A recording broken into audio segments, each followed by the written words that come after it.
क्या एक साधारण घास का तिनका दुनिया के सबसे शक्तिशाली योद्धा को रोक सकता है? एक ऐसा योद्धा जिसने काल को अपने पाए से बांध रखा था, जिसने कैलाश पर्वत को उठा लिया था, वो एक छोटी सी ओट को पार क्यों नहीं कर पाया?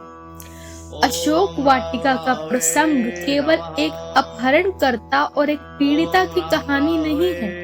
यह दुनिया का सबसे बड़ा मनोवैज्ञानिक युद्ध है। आज के इस वीडियो में हम वाल्मीकि रामायण के कठोर तर्कों और रामचरितमानस के गहरे दर्शन के माध्यम से समझेंगे कि कैसे माता सीता ने बिना कोई शस्त्र उठाए लंका के अधिपति को मानसिक रूप से परास्त कर दिया था। तो तैयार हो जाइए, क्योंकि आज हम उस तिनके के पीछे के विज्ञान और कूटनीति को डीकोड करेंगे।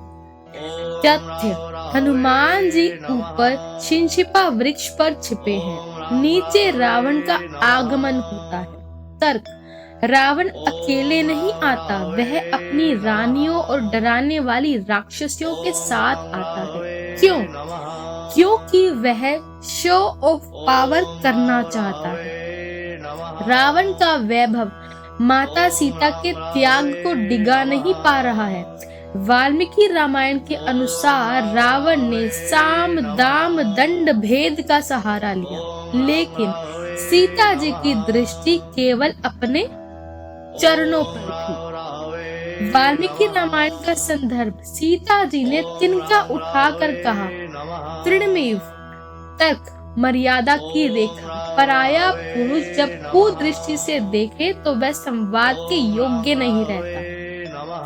तिनका एक फिजिकल बैरियर नहीं बल्कि मोरल बैरियर था। दूसरा तर्क: शून्य मूल्य। उन्होंने रावण को जताया कि तेरी सोने की लंका, तेरे 10 सिर और तेरी अजय शक्ति की कीमत मेरी नजर में इस सूखे तिनके से ज्यादा नहीं है। रामचरितमानस का दर्शन: तुलसीदास जी कहते हैं कि सीता जी ने तिनके के माध्यम से रावण को ब्रह्मांडीय दूरी का एहसास कराया। यह सेल्फ रिस्पेक्ट की पराकाष्ठा है। जब आपके पास खोने को कुछ ना हो, तब आपका चरित्र ही आपका सबसे बड़ा हथियार होता है। सवाल: रावण ने सीता जी को छुआ क्यों नहीं? तथ्य: वाल्मीकि रामायण उत्तरकांड में नल कुबेर का श्राप। जब रावण ने पुंजिक स्थला अप्सरा के साथ दुराचार किया तो उसे श्राप मिला कि यदि उसने किसी स्त्री की इच्छा के विरुद्ध उसे स्पर्श किया तो उसके मस्तक के 7 टुकड़े हो जाएंगे। तर्क: रावण कोई सज्जन व्यक्ति नहीं था, वह डरा हुआ था। सीता जी इस कमजोरी को जानती थी। वह जानते हुए भी कि रावण उन्हें हाथ नहीं लगा सकता, उसे चुनौती दे रही थी। यह स्ट्रैटेजिक ब्रेवरी का अद्भुत उदाहरण है। हनुमान जी ऊपर बैठकर देख रहे हैं कि शत्रु रावण की कमजोरी क्या है और शक्ति सीता माता का मनोबल कैसा है। हनुमान जी चाहते तो रावण पर वहीं कूद सकते थे, लेकिन उन्होंने धैर्य चुना। उन्होंने देखा कि रावण मानसिक रूप से अस्थिर है। हनुमान जी ने सीधे प्रकट होने के बजाय पहले राम कथा सुनाई। क्यों?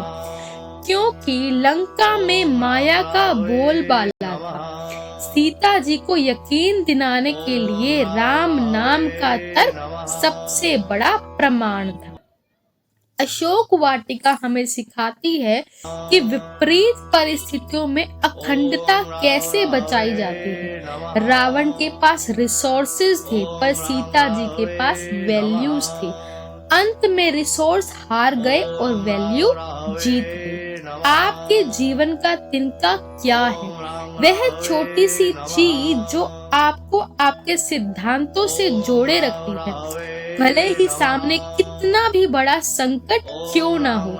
अगर आपको अशोक वाटिका का यह तार्किक और तथ्यात्मक विश्लेषण पसंद आया तो इसे उन लोगों के साथ साझा करें जो रामायण को केवल एक कहानी नहीं बल्कि जीवन का विज्ञान मांगते हैं।